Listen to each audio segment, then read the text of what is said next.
Ya, eee, kita review lagi dulu ya, teori saluran transmisi yang sudah dijelaskan minggu lalu. Saya pakai bukunya Pozar ya, eee, buku yang ini ya, Microwave Engineering. Mmm, Penulisnya David N. Pozar yang minggu lalu itu yang saya jelaskan. Sekarang ini ada ringkasan ya, ringkasan untuk, eee, supaya kita mengingat kembali. Jadi, eee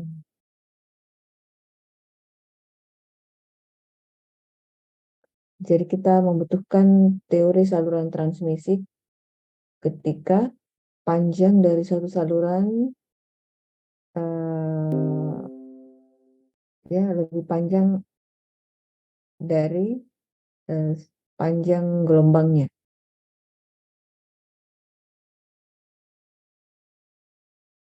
Untuk saluran transmisi bisa berupa dua konduktor ya yang sejajar ini dengan parameter-parameter di dalamnya ada C, L, R, G ya.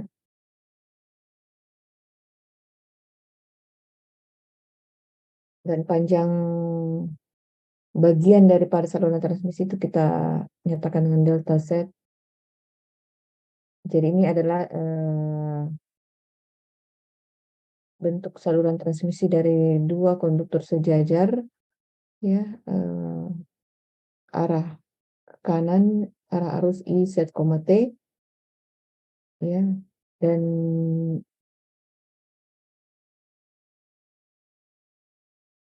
ini adalah rangkaian ekivalen atau lampu ya, rangkaian ekivalen dengan komponen-komponen R, L, G, dan C.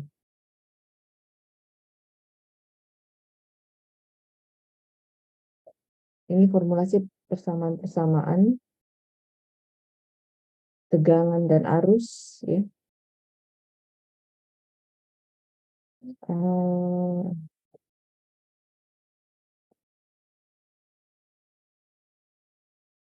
kita sampai kepada yang namanya telegrapher's equation di sini, dP dz dan di dz ya.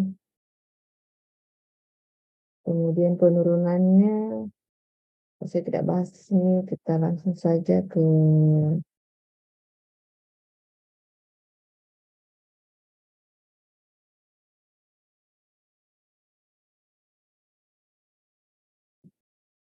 intinya, yaitu pada dasarnya itu saluran transmisi terdiri dari uh, impedansi dan admitansi ya, di mana impedansi dinyatakan R plus J omega L, kemudian admitansi Y sama lagi plus J omega C. Nah, uh, di mana kita bisa definisikan konstanta propagasi ya, yang dinyatakan dengan Vz sama dengan A E pangkat minus gamma Z plus B E pangkat plus gamma Z. Sehingga kita dapatkan konstanta propagasi kita sama dengan akar R plus J omega L dikali G plus J omega C.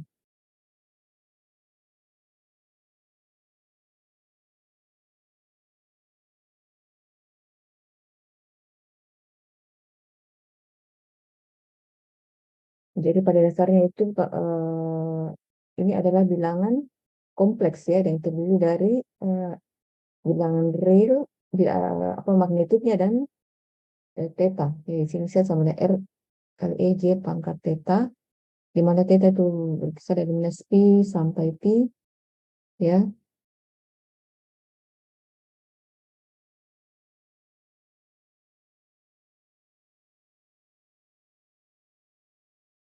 Nah, kalau kita uraikan lagi bahwa bilangan kompleks yang menyusun konstanta propagasi itu terdiri dari alfa dan beta. Jadi gamma sama dengan alfa plus C beta, di mana gamma sama dengan konstanta propagasi, kemudian ya, alfa sama dengan konstanta redaman ya. Jadi di bagian real daripada konstanta propagasi itu konstanta redamannya. Kemudian beta adalah konstanta fasa ya dalam satuan radian per meter. Konstanta redaman dalam satuan dB per meter atau meter per meter.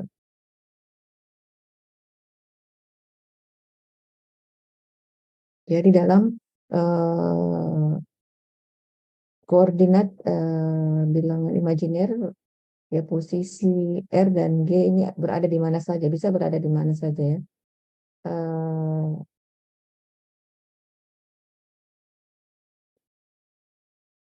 jadi di sini there are two possible locations for the complex square root ya. Jadi ada dua kemungkinan ya, dua kemungkinan eh, di sini kah ya atau di sini minus gamma.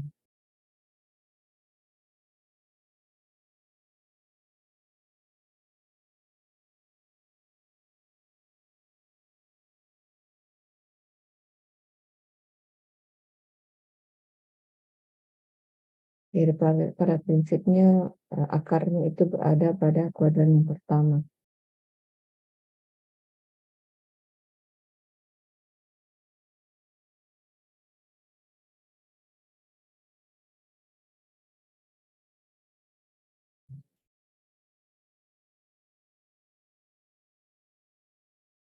Kemudian kita kembangkan lagi rumus T set ini. eh, di sini terlihat bahwa eh, dari persamaan P set sama dengan A pangkat E minus alfa set dikali E pangkat minus C beta set ya. Jadi terlihat bahwa gelombang itu eh, redam ya, mengalami redaman sepanjang dia berpropagasi.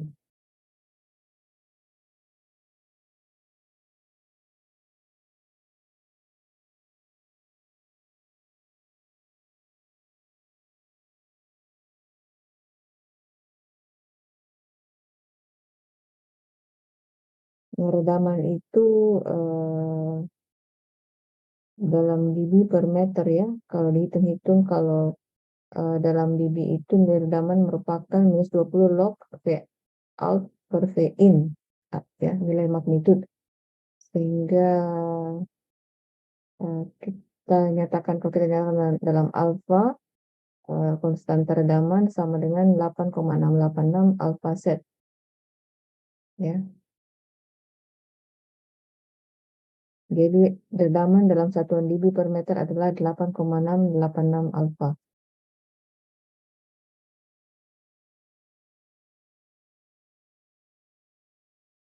Kemudian kita eh, dapatkan lagi eh, angka angka gelombang ya, wave number, propagation wave number adalah K. K itu dinyatakan dalam beta kurang J alfa ya. Kalau kita hitung masih menggunakan parameter-parameter saluran transmisi ya, sama dengan minus C akar R plus J omega L dikali G plus J omega C. Ya. Jadi gambaran daripada gelombang ini dia semakin lama semakin teredam ya, dan lambda G itu adalah panjang gelombangnya ya, di mana dari satu periode ya, sehingga kita bisa nyatakan eh, konstanta fasa beta sama 2 pi per lambda G. 2 pi dibagi panjang gelombang. Ya.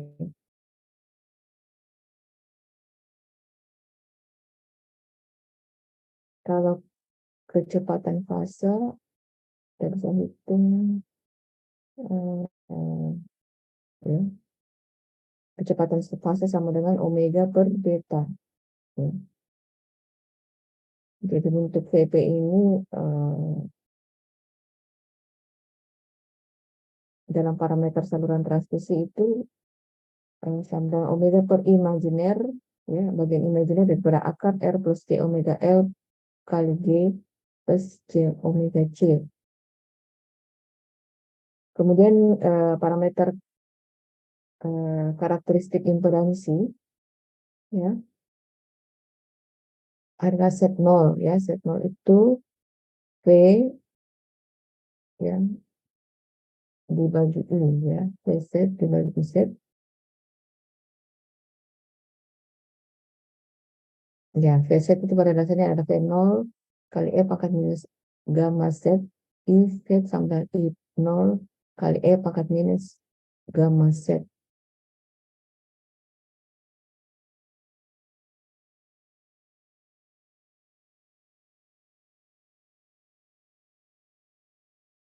Ya. Perhubungan dengan menggunakan persamaan telegrafer, kita dapatkan, ya, set 0 sama dengan set per gamma sama dengan set per akar set Y, sehingga kita turunkan lagi sehingga kita dapatkan set 0 sama dengan akar set per Y.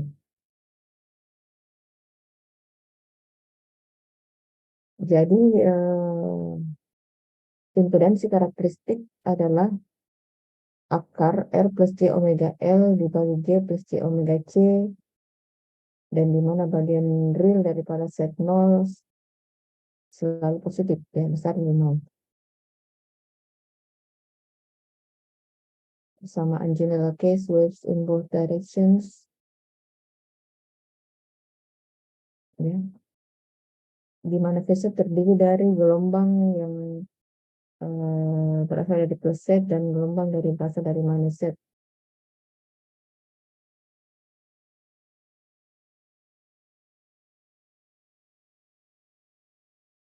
Ya, ada backward traveling wave, yaitu a wave is traveling in the negative z directions.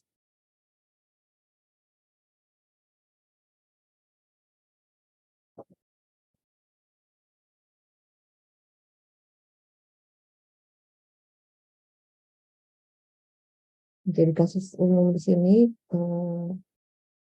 adalah terjadi superposisi dari uh, gelombang berjalan yang forward dan backward, ya, yang maju dan yang berlawanan arah. Ya, kesimpulan dari formula-formula saluran transmisi ini bisa kita lihat, ya, konstanta propagasi alfa dan betanya, kemudian impedansi karakteristik, kemudian panjang gelombangnya, kemudian kecepatan fasa. Kemudian kita singgung lagi, ya, bahwa ada kasus-kasus tertentu, yaitu di mana terjadi pada saat salurannya itu merupakan saluran yang tanpa rugi-rugi, lossless case, R sama dengan 0, G sama dengan 0, sehingga yang tersisa gamma sama J omega kali E akar LC, sehingga beta hanya omega ke akar LC dan alfa sama dengan 0. Dan impedansi karakteristik hanya L per C, ya.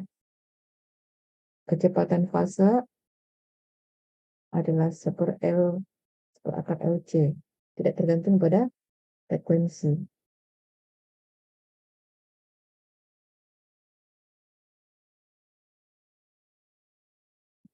Jika medium antara dua konduktor tanpa rugi dan homogen, maka dikarakteristik dengan parameter epsilon dan mu, ya.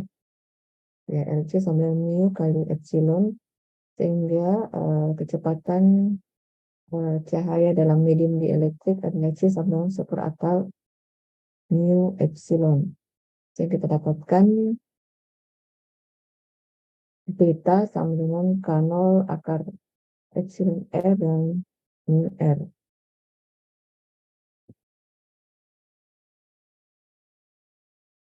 Jadi pada kasus tanpa rugi-rugi, kecepatan fase tidak tergantung kepada frekuensi dan selalu sama dengan kecepatan cahaya dalam material tersebut. Kemudian saluran transmisi yang determinasi dengan suatu beban ZL, ya.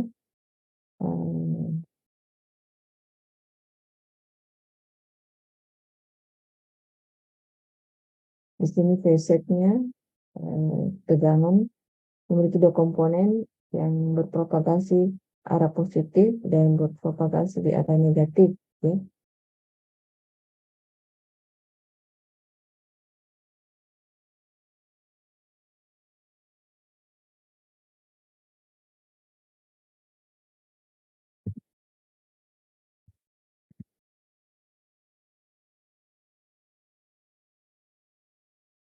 Jadi persamaan ini untuk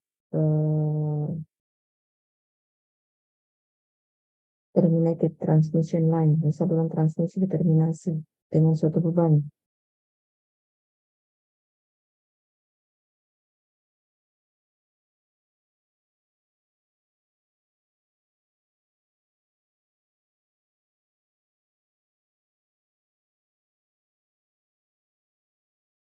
Ya,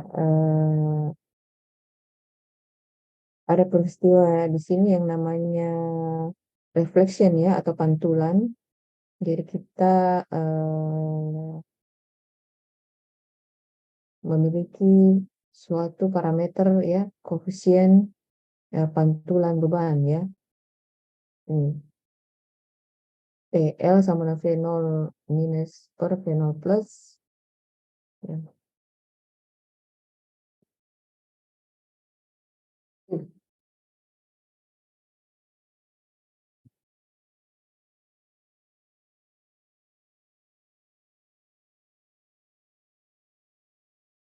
Jadi pada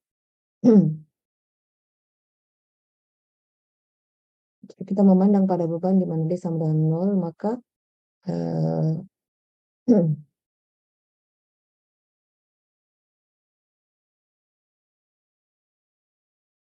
koefisien refleksi kita bisa hitung dengan ZL kurang Z0 dibagi ZL plus Z0, ya. Kemudian eh, koefisien refleksi pada titik mana saja, ya, adalah TL E pangkat minus 2 gamma D.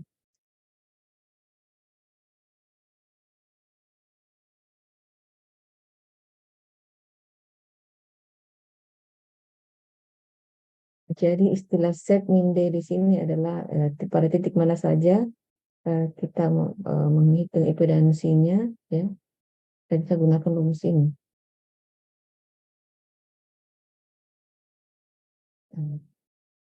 Untuk kasus lossless atau tanpa rugi-rugi, maka gamma hanya terdiri dari beta, ya, gamma sama dengan J beta, eh,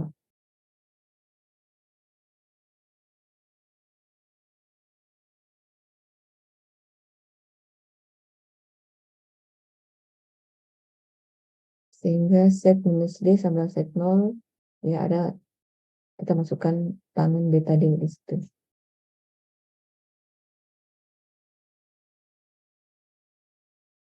Jadi ini kesimpulan untuk formula untuk lossy transmission line, saluran transmisi yang ada rugi-ruginya, ya. Kemudian untuk yang lossless seperti ini.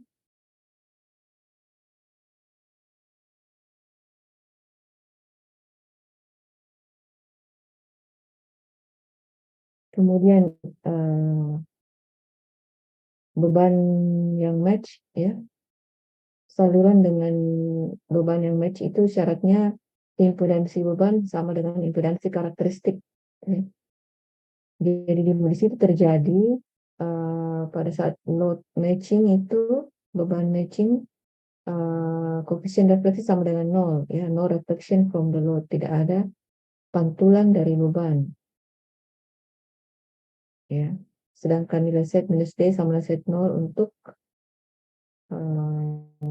set posisi set yang mana saja. Kemudian saluran transmisi yang determinasi short, ya, di mana di sini koefisien refleksinya sama dengan -1, ya, sehingga impedansi pada titik mana saja selalu imajiner. Ya, ini kasus short circuit.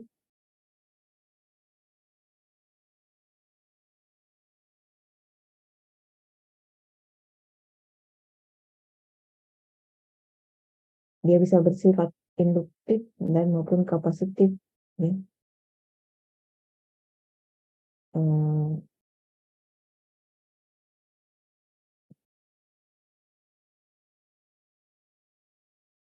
Parameter X-nya. X short circuit sama dengan Z0 tangan beta D.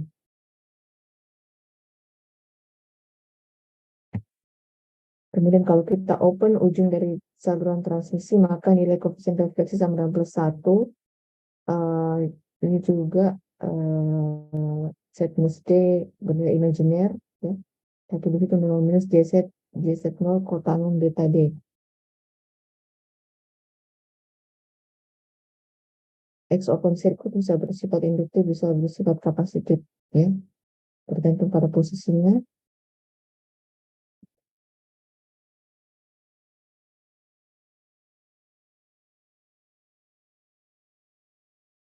Jadi kita dapat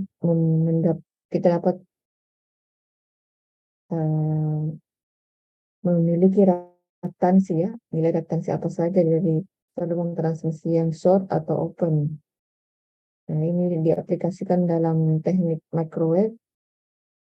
Contohnya ini, ya, suatu filter microwave yang dikonstruksi dari saluran saluran microstrip, ya.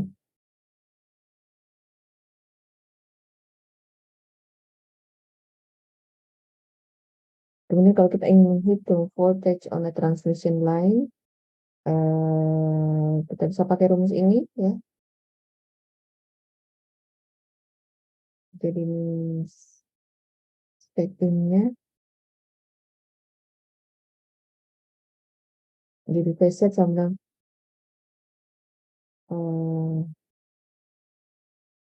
tes telepon ini, ya, ini yang set in sama dengan set 0 1 plus koefisien refleksi E pangkat minus gamma L per 1 kurang koefisien refleksi L E pangkat minus 2 gamma L. Yang lebih singkatnya ini, ya, kita gunakan saja apa parameter koefisien refleksi, ya.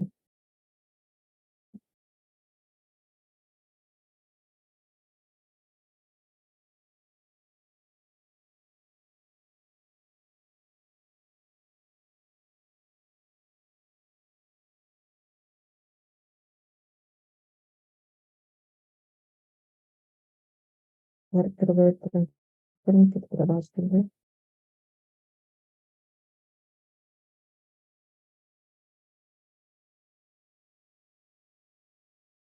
Ya, istilah voltage standing wave, VSW, ya, VSW atau VSWR, kalau kita pakai rasio voltage standing wave ratio. Untuk kasus lossless itu, ya, jadi suatu saluran terminasi dengan hubungan tertentu mengalami refleksi dan parameter, salah satu parameter yang bisa kita ukur di situ yaitu VSWR-nya, ya.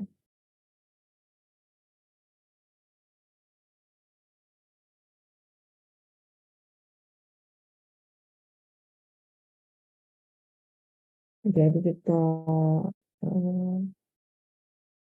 perhatikan dulu rumus yang dalam kotak kuning ini, yaitu Vmax-nya, Vmin-nya berapa. VSWR itu adalah rasio dari Vmax per Vmin, ya. Kalau kita ketahui nilai Vmax Vmin dan Ini kalau kita ketahui nilai koefisien refleksinya kita bisa hitung PSWR sama 1 plus TL per 1 kurang TL.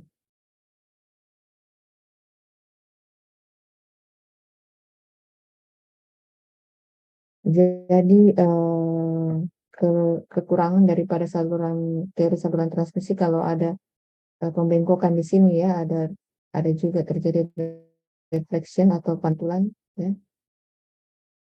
Jadi pemodelan yang tadi tidak bisa untuk mengakomodir jika ada terjadi pembengkokan atau bend.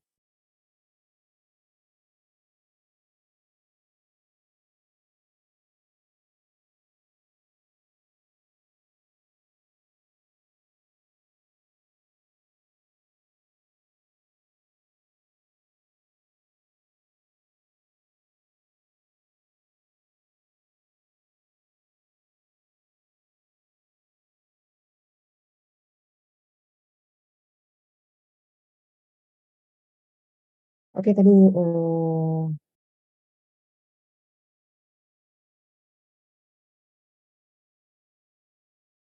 sudah diberikan rumus-rumus ya, banyak sekali rumus kalau kita berbicara tentang saluran transmisi dan bagaimana cara menyelesaikan eh, pertanyaan-pertanyaan tentang parameter saluran transmisi. Mungkin sudah dijelaskan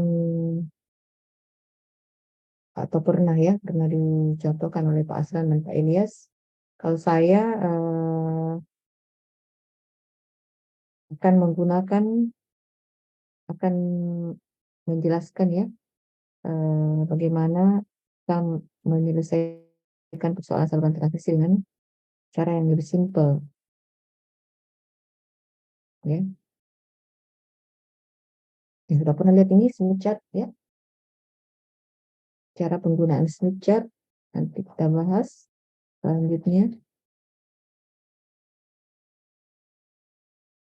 Jadi sudah mengenal rumus-rumus tadi, tapi rumus itu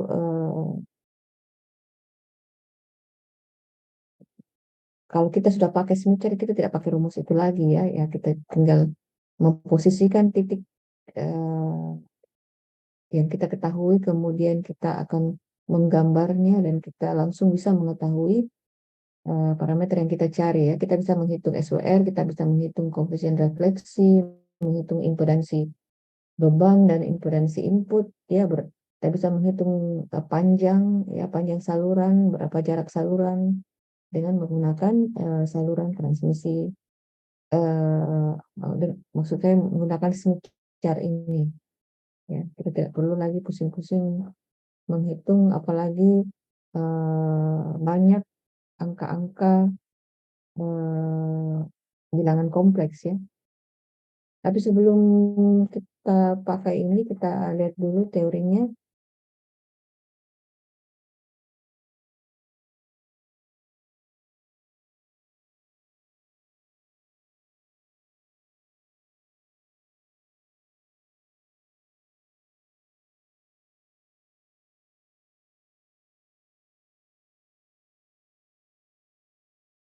Ya, buku yang akan kita gunakan untuk belajar Smith chart ini adalah bukan lagi bukunya Pusat, tapi David Kitchen ya.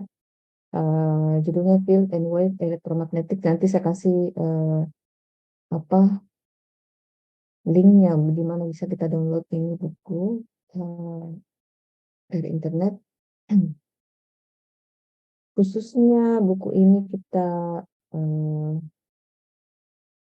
kita bahas untuk belajar eh, saluran transmisi dan smooth chart. Ini banyak chapternya, tapi tidak semua kita pakai eh, di bab 9 ya, 9. Theory and Applications of Transmission Lines ya, di chapter 9. Em, dan kita masuk ke bagian 96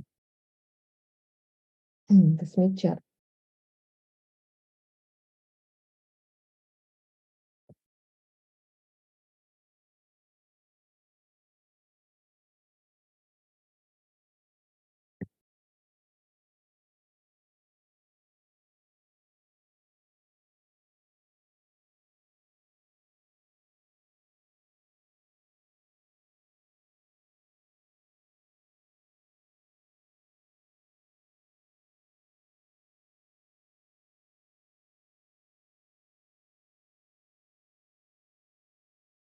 Ya, Smith chart ya.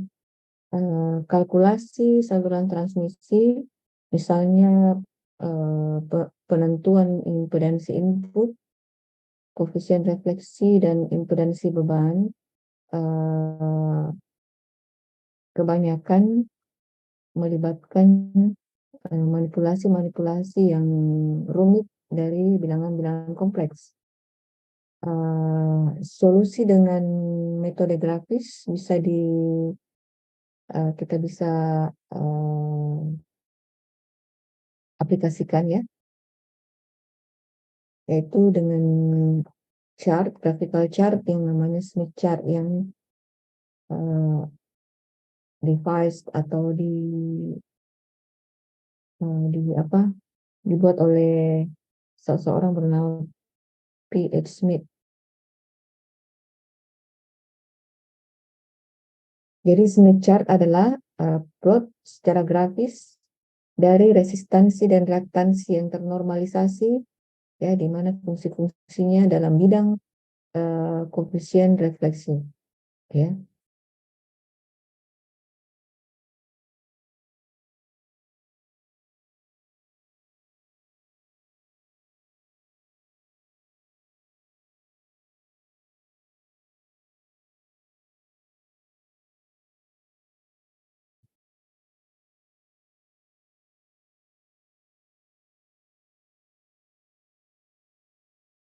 Kemudian untuk memahami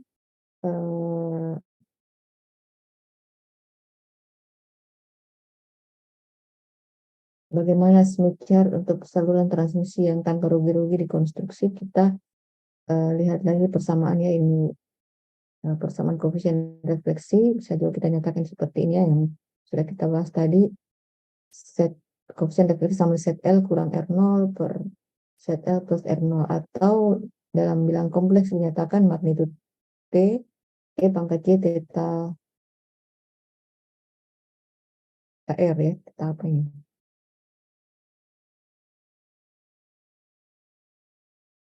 Ya, makanya kita nyatakan set L merupakan beban yang ternormalisasi ya. Ya, di sini untuk masuk ke dalam Smith chart, semua parameter kita normalisasi dulu namanya ya. Jadi di sini ada suatu impedansi karakteristik ya, R0 sama dengan akar L per C. Dan di sini untuk mendapatkan nilai beban impedansi yang ternormalisasi, kita bagi dengan nilai eh, karakteristik impedansinya ya, set L per R0 ya.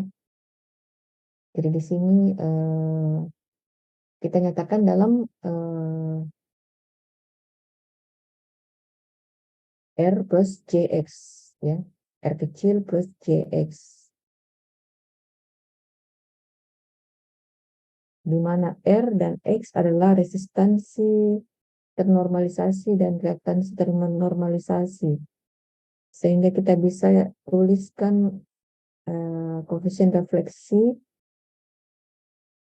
ya dengan nilai normalisasi, yaitu set kecil L kurang 1 per set L plus 1 ya. Jadi ini bilangan kompleks yang mana terdiri dari bilangan real dan bilangan imajiner.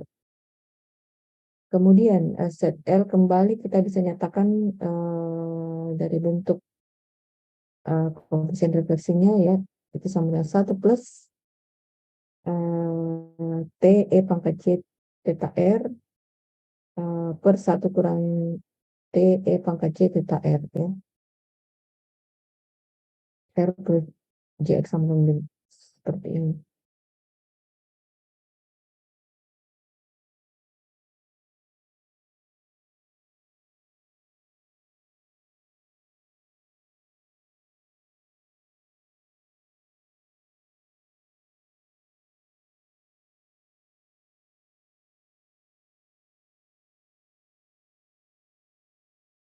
Nah, di gambar 930 ini Smith chart digambarkan ya secara ya yang betul-betul Smith chart tadi yang saya perlihatkan gambarnya yang di awal ya, tapi ini untuk sebagai pengetahuan saja untuk sebagai awal ya, supaya kita memahami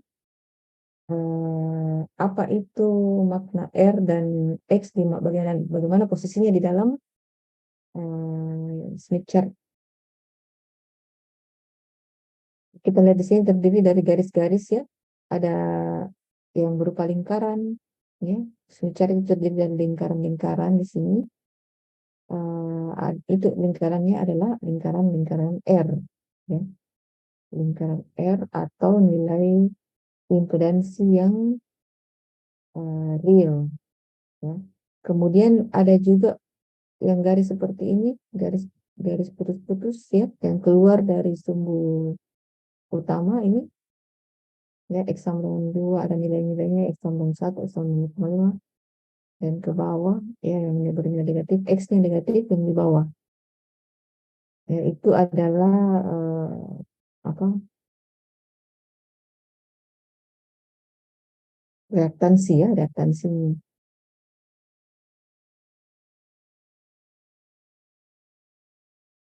Kemudian